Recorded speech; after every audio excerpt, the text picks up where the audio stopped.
Hi students, in this video we will study exercise 5.1 of class 10.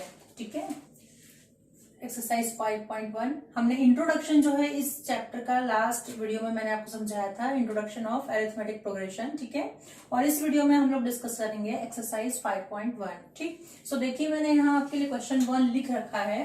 The question 1 is in which situation does the list of numbers involve make an arithmetic progression. ठीक है, मतलब आपको 1, 2, 3, 4 ऐसे कुछ questions दिए गए हैं, उसको आपको क्वेश्चंस में जो लिस्ट ऑफ नंबर्स आपको मिलेंगे जब आप सॉल्व करोगे तो उन नंबर्स का लिस्ट जो है वो अरिथमेटिक प्रोग्रेशन बनता है या नहीं बनता, और यदि अरिथमेटिक प्रोग्रेशन है वो तो क्यों अरिथमेटिक प्रोग्रेशन है ये आपको बताना है. ठीक है ना, लास्ट मैंने इंट्रोडक्शन में आपको बताया था कि नंबर जब एक सीरीज में हो, जब टू टर्म्स के बीच एक फिक्स्ड डिफरेंस हो तो हम कहते हैं कि ये अरिथमेटिक प्रोग्रेशन है ना. जब सक्सीडिंग टर्म जो है एक फिक्स्ड नंबर ज्यादा हो प्रीसीडिंग टर्म से, then it is an arithmetic progression. Okay, so इस केस में भी देखिए क्वेश्चन फर्स्ट मैंने यहाँ लिख रखा है. मेन क्वेश्चन है आपको समझ में, आपको सिचुएशंस दे रखी हैं और आपको सिचुएशन के अकॉर्डिंग क्वेश्चन बना करके ये बताना है कि ये अरिथमेटिक प्रोग्रेशन है या नहीं,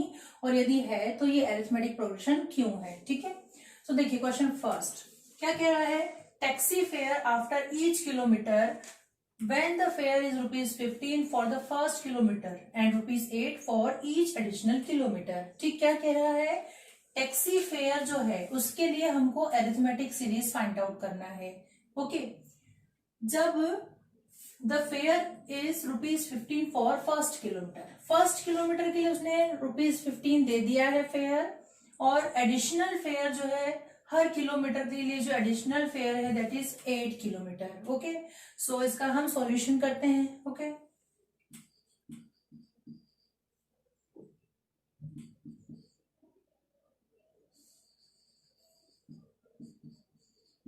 ठीक है.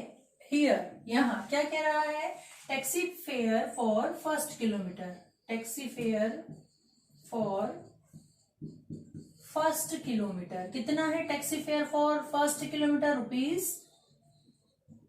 ₹15. ओके, अब क्या कह रहा है, ₹8 फॉर ईच एडिशनल किलोमीटर, मतलब यदि हम अगला जितने भी जाएंगे उसमें हम 8 प्लस करते जाएंगे. ₹8 जो है एडिशनल चार्ज होगा 15 के बाद. ठीक है, सो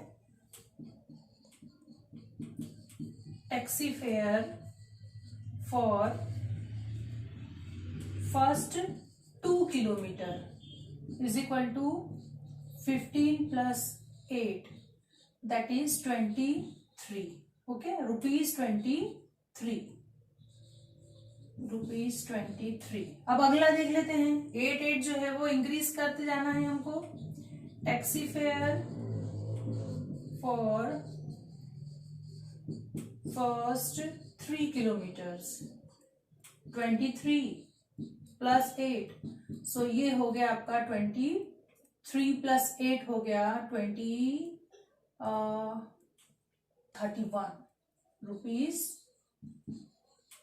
₹31. ठीक है, taxi fare for first 4 kilometre 31 plus 8 ये हो गया आपका ₹39. ठीक, सो क्लियर है यहाँ पे कि 15 फिर 8 डिफरेंस है 23, ये जो है अरिथमेटिक प्रोग्रेशन बना रहा है. Clearly 15, 23, 31, 39 and so on forms an AP. ठीक है, ये अरिथमेटिक प्रोग्रेशन बनाते हैं. ठीक, क्यों बनाते हैं, क्योंकि इनके बीच में जो कॉमन डिफरेंस है दैट इज 8. ठीक है, जो कॉमन डिफरेंस है, जो फिक्स्ड डिफरेंस होना चाहिए वो 8 है. सो इसको हम लिख लेते हैं because every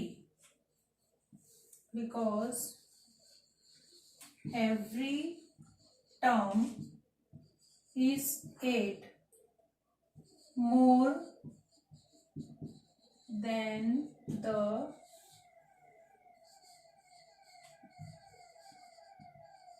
preceding term.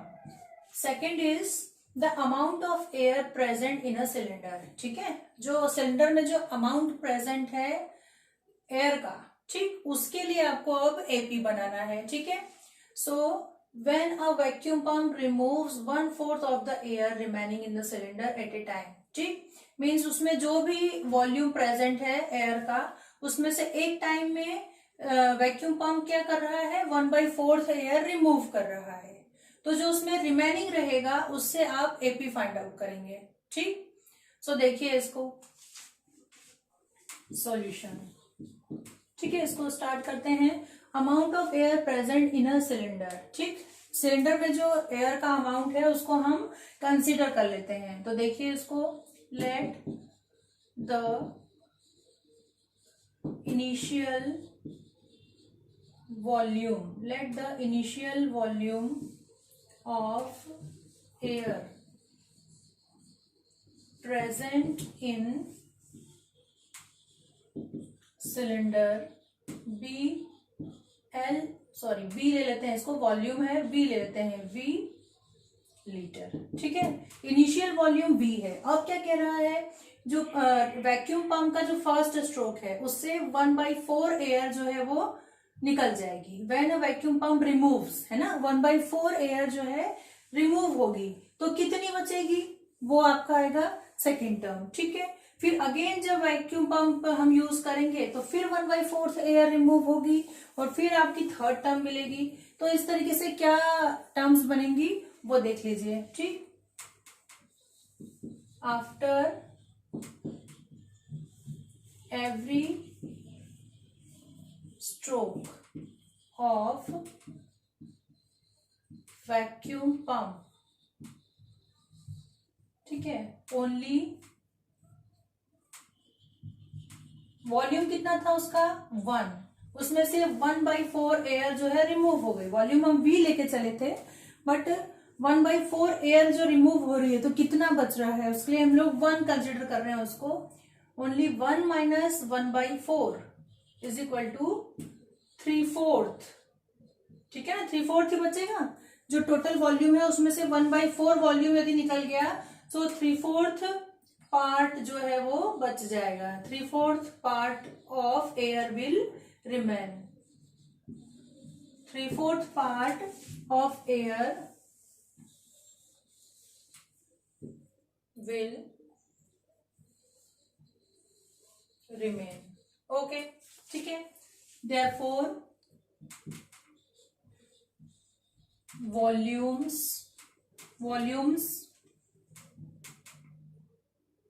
Of air will be, starting में कितना था v, ठीक है, स्टार्टिंग में v था। ठीक, अब जो है वो 3/4 पार्ट रह गया। तो किसका 3/4 पार्ट रह गया, v का, है ना, जो उसमें वॉल्यूम है, जो एयर का वॉल्यूम है उसका कितना पार्ट रह गया, एयर के वॉल्यूम का 3/4 पार्ट रह गया। ठीक, अब अगेन जब एक स्ट्रोक होगा तब उसी का स्क्वायर हो जाएगा, है ना, मतलब यही पार्ट जो है अगेन रहा, 1/4 निकला और अगेन रहा, सो ये 3/4 स्क्वायर। ठीक, नेक्स्ट स्ट्रोक में हो जाएगा 3v/4 एंड सो ऑन। इस तरीके से आपको जो है पावर उसकी बढ़ती जाएंगी। ठीक है, 1 स्ट्रोक में 1/4 पार्ट रिमूव हो रहा है।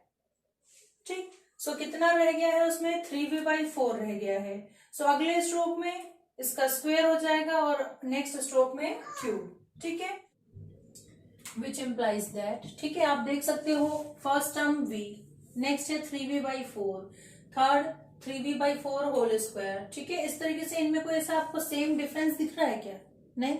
ठीक, इसलिए हम कह सकते हैं कि ये अरिथमेटिक प्रोग्रेशन नहीं बन रहा है इस सीरीज में। ओके, सो इसको लिख लेते हैं। भाई एक फिक्स डिफरेंस होना चाहिए ना, जैसे यहाँ आपने देखा था 8 का डिफरेंस था हर टर्म में, तो हमने कहा था कि अरिथमेटिक प्रोग्रेशन है, पर यहाँ कोई फिक्स डिफरेंस नहीं है इनके बीच, इन प्रेसिडिंग और सक्सेडिंग टर्म्स के बीच, इसलिए हम बोलेंगे कि ये अरिथमेटिक प्रोग्रेशन नहीं है। ठीक है, सो इसको लिख सकते हैं, which implies that the adjacent terms of this series, adjacent terms of this series do not have the same difference, do not have the same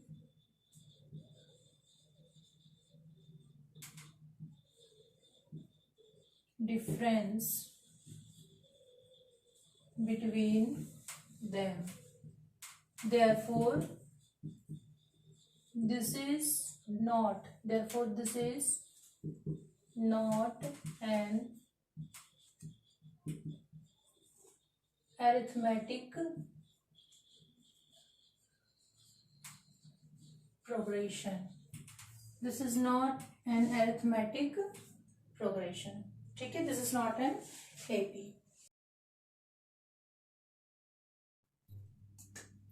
Okay, then see this third question. ठीक है, cost of digging a well after every meter of digging. ठीक है, किसके लिए arithmetic series बनानी है आपको?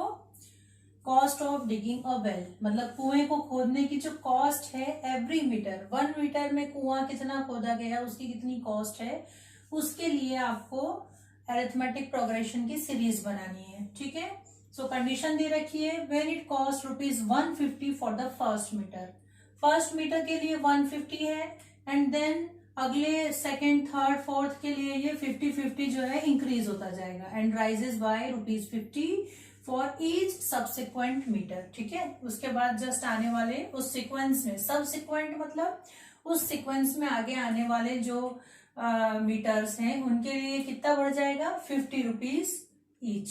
Okay, सो इसके लिए एपी बनाएंगे. ये क्वेश्चन सेम एज फर्स्ट जो हमने किया था वैसा है. ठीक है ना, देखिए इसके लिए सॉल्यूशन फर्स्ट वाला जो हमने जस्ट अभी सॉल्व किया था, it is like that. So since cost of digging first meter is equal to ₹150 and cost of digging first 2 meter, ये हो जाएगा आपका 150 प्लस 50, सो 200 मीटर. ओके, ठीक है. Cost of digging first 3 metre, so ये हो जाएगा आपका 200 प्लस 50. ठीक है ना, सभी में जो है 50-50 इंक्रीज होगा, सो this is 250. Next, cost of digging first 4 meter, so ये हो जाएगा आपका 250 plus 50, so it is 300 meter. Okay, ठीक है.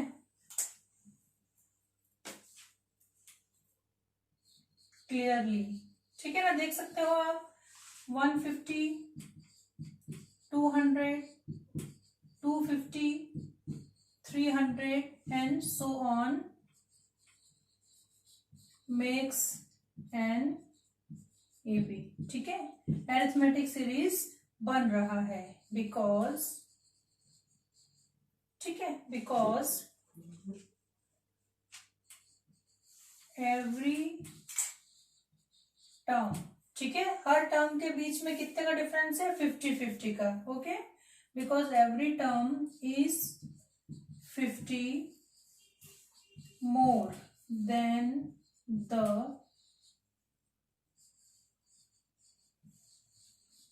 Preceding term. ठीक है, 150 से 50 इंक्रीज किया 200, 200 में 50 इंक्रीज हुआ 250, 250 में 50 इंक्रीज हुआ सो 300. इस तरीके से आप देख सकते हो कि हर टर्म में एक कॉमन डिफरेंस है that is 50. That's why it is an arithmetic progression. Clear है? ठीक. फोर्थ देखिए, amount of money in the account every year. ठीक है, अमाउंट ऑफ मनी, अकाउंट में जो अमाउंट है, मनी अमाउंट, उसके लिए आपको एपी बनाना है. This question is same as second one, जो हमने सेकेंड किया था उसके जैसा है, ठीक। सो कह रहा है व्हेन रुपीज 10,000, 10,000 यहाँ किसकी वैल्यू होगी, प्रिंसिपल की, है ना। Rupees 10,000 is deposited at compound interest at 8% per annum. यहाँ पे रेट क्या दे रखा है, 8% रेट दिया है और कंपाउंड इंटरेस्ट दे रखा है। सो आप कंपाउंड इंटरेस्ट वाला फॉर्मूला लगाएंगे, ठीक है ना, ध्यान रखेंगे। सिंपल इंटरेस्ट वाला फॉर्मूला नहीं लगेगा। सिंपल इंटरेस्ट वाला कौन सा, PRT/100, ये नहीं लगेगा, ठीक है। कंपाउंड इंटरेस्ट वाला लगेगा। Compound interest is equal to P/1 + R/100 power n। ये फॉर्मूला हम लोग यहाँ पर यूज करेंगे। क्यों, क्योंकि कंपाउंड इंटरेस्ट दे रखा है, ठीक है। सो इसको स्टार्ट करते हैं। सॉल्यूशन, ठीक है। If rupees P is deposited, ठीक है, if rupees P is deposited at R%, R हमारा यहाँ पे क्या दे रखा है, इसने 8 दे रखा है, पर हम लोग फॉर्मूले के लिए अभी P और R लिख रहे हैं, ठीक। R% पर एनम फॉर कितने टाइमिंग के लिए, n ईयर्स के लिए, ठीक है, ठीक। सो अब क्या कह रहा है, ठीक है, अवर मनी, हमारा मनी जो है कितना हो जाएगा, अवर मनी विल बी, कितना हो जाएगा, इस फॉर्मूले के अकॉर्डिंग हो जाएगा P/1 + R/100 पावर n, ठीक है, आफ्टर n ईयर्स, ठीक। ये हमने कंपाउंड इंटरेस्ट का फॉर्मूला लगा दिया। क्यों, क्योंकि हमको कंपाउंड इंटरेस्ट वाली टर्म दी थी, ठीक है। यदि हमने P रुपीज जो है वो डिपॉजिट किए हैं किस रेट से, R% पर एनम के रेट से n ईयर्स के लिए, तो हमारा मनी जो है n ईयर्स के बाद हमको इतना मनी मिलेगा, ठीक है। सो हर 1 ईयर के बाद हमारा मनी कितना होता जाएगा, उसके अकॉर्डिंग हम सीरीज बनाएंगे, ठीक है। सो देखिए, therefore after every year our money will be, ठीक है। फर्स्ट टाइम में कितना हो जाएगा, P के प्लेस पे रख दे रहे हैं 10,000, ठीक है, P के प्लेस पे रख दिया 10,000, 1 प्लस R कितना है 8/100। फर्स्ट ईयर में ये एज इट इज ही रहेगा, ठीक। n जो है, n की वैल्यू क्या हो जाएगी 1। सेकेंड ईयर में प्रिंसिपल तो वही रहेगा 10,000, 1 + 8/100, और जो टाइमिंग है सेकेंड ईयर है इसलिए हो गया 2, ठीक है। थर्ड ईयर में ये हो जाएगा 10,000, 1 + 8/100 पावर हो जाएगी 3 एंड सो ऑन, ठीक है। इस तरीके से जो है ये पावर बढ़ती जाएगी, ठीक। सो आप देख रहे हैं फर्स्ट टर्म और सेकंड टर्म के बीच क्या कोई फिक्स डिफरेंस है, या सेकंड टर्म और थर्ड टर्म के बीच जो डिफरेंस है वो एक फिक्स नहीं है, कॉमन डिफरेंस नहीं है। सो ये अरिथमेटिक प्रोग्रेशन नहीं होगा, ठीक है ना। इसको हम लिख सकते हैं देयरफॉर, ठीक है, ये क्लियरली लिख लीजिए इसको, विच implies that clearly adjacent terms of this series do not have the same difference between them, do not have the same difference between them, which implies that this is not an arithmetic progression और AP। आया समझ में, जो adjacent terms हैं ये और ये है ना, अड़ोस पड़ोस की जो दोनों टर्म्स हैं एडजेसेंट टर्म्स, वो क्या है, उनमें सेम डिफरेंस नहीं है उन दोनों के बीच में, इसलिए ये अरिथमेटिक प्रोग्रेशन नहीं है, ठीक।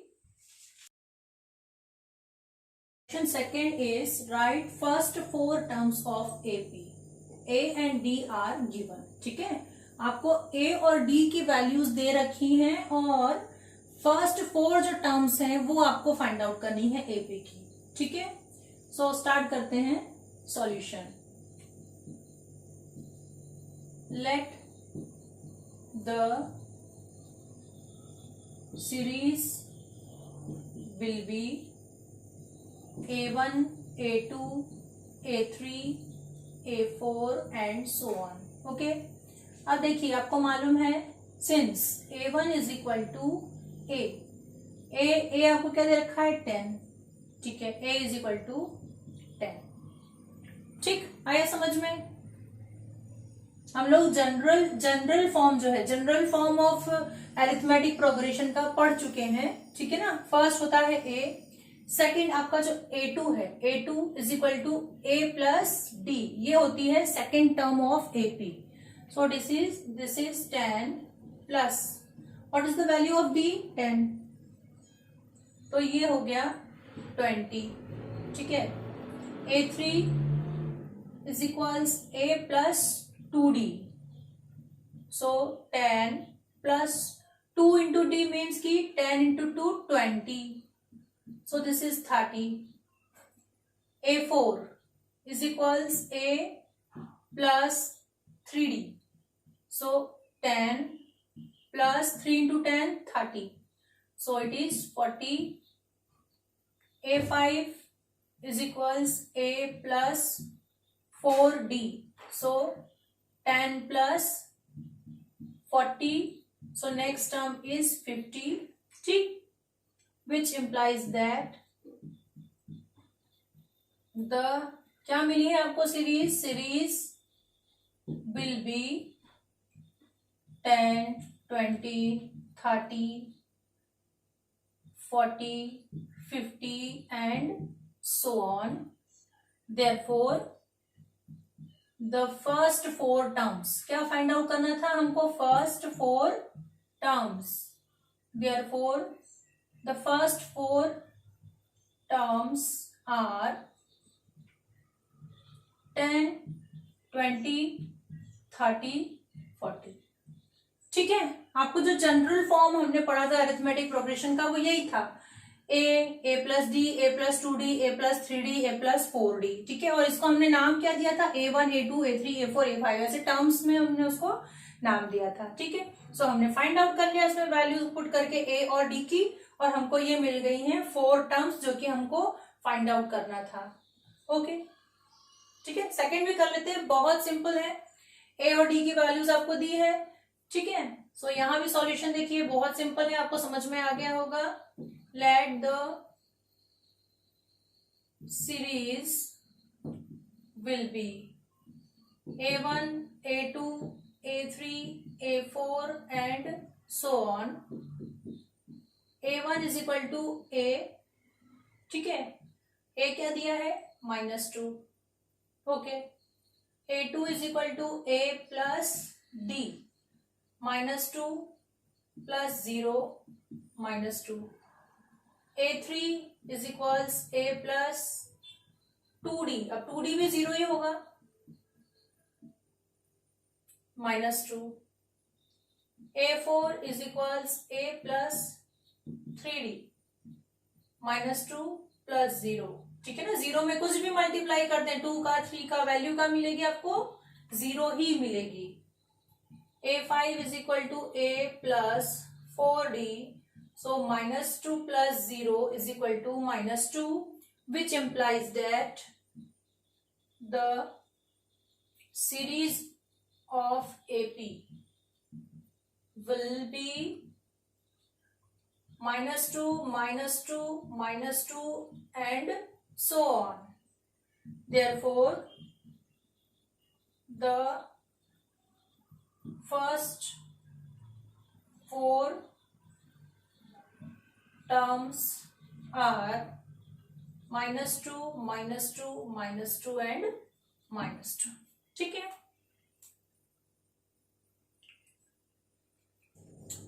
Third of question 2. थर्ड दे रखा है A is equal to 4, D is equal to -3, same language solution. Let the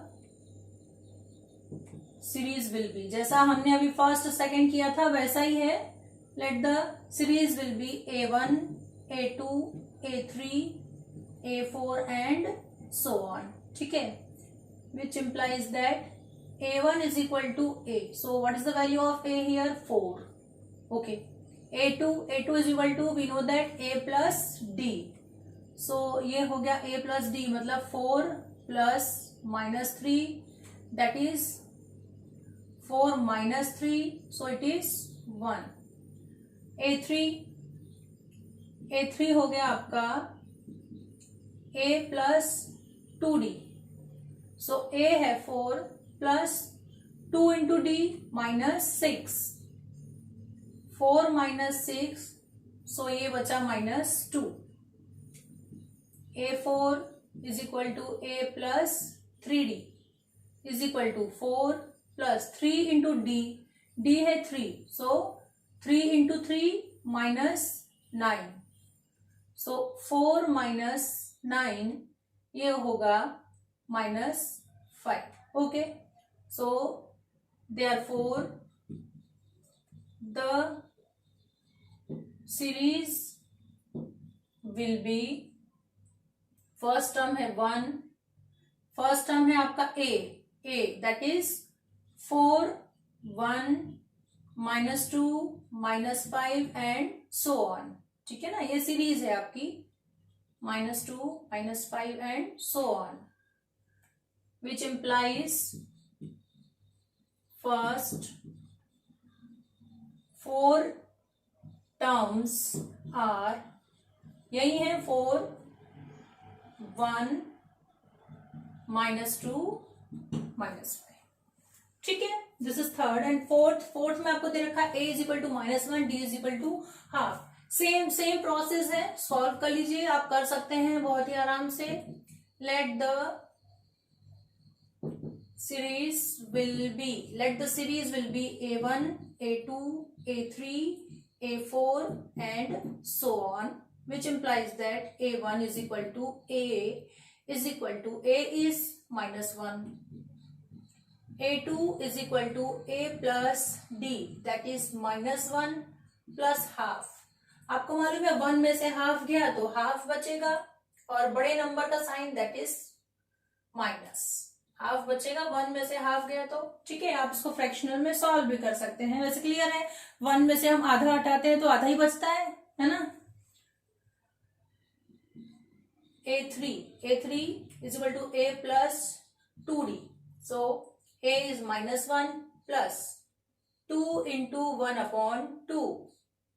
So ये हो गया आपका -1 और 2 कैंसिल, सो +1. सो नेक्स्ट टर्म आपको मिल गई 0.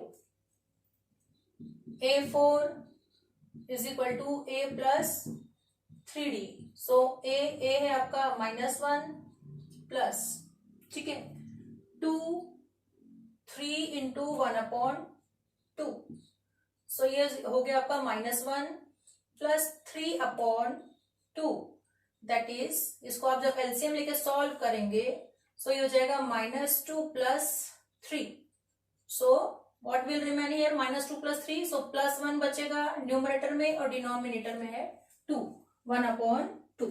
ठीक है, so therefore the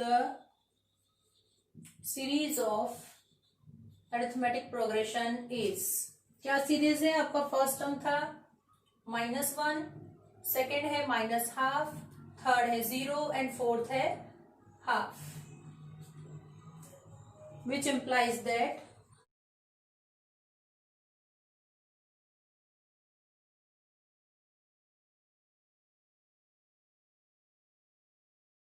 first 4 terms are -1, -half, 0, half. ठीक है, ये हुआ थर्ड एंड फोर्थ.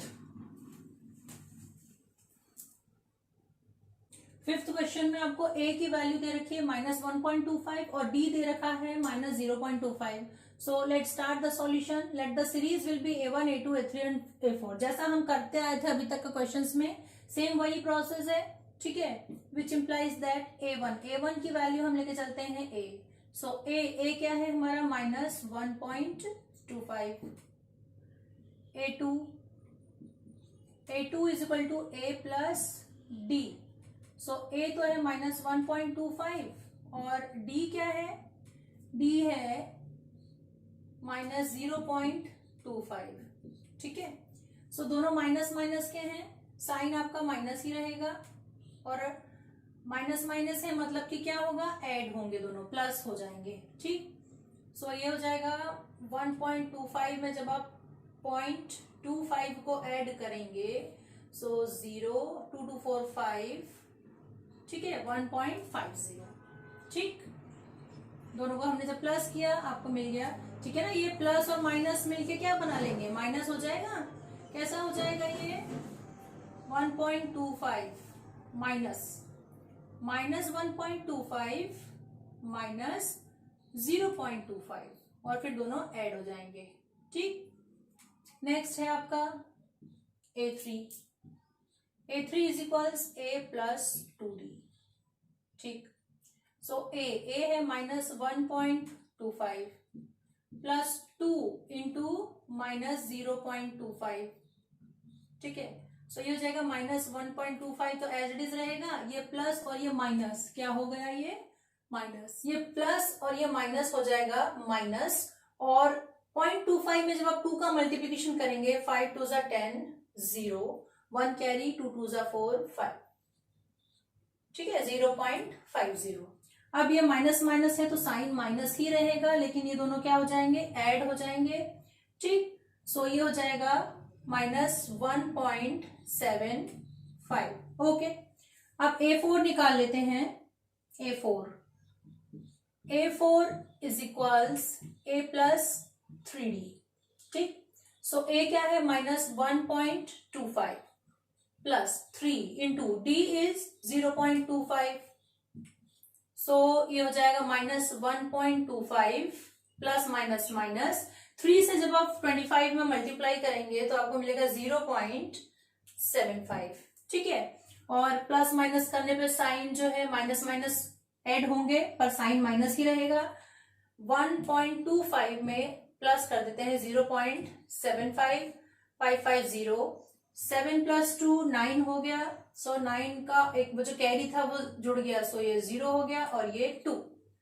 सो ये हो गया -2.00. ठीक है, which implies that the series of AP, ये इम्प्लाइज दैट का साइन है.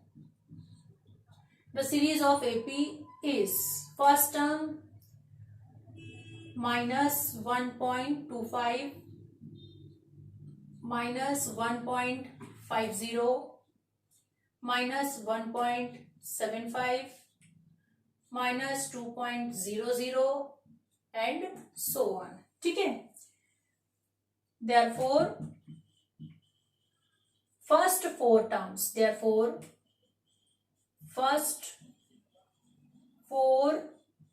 terms of AP are, कौन कौन सी 4 टर्म्स हैं, यही 4 टर्म्स है, स्टार्टिंग की 4 terms -1.25 -1.50 -1.75 and -2.00. These are the 4 terms.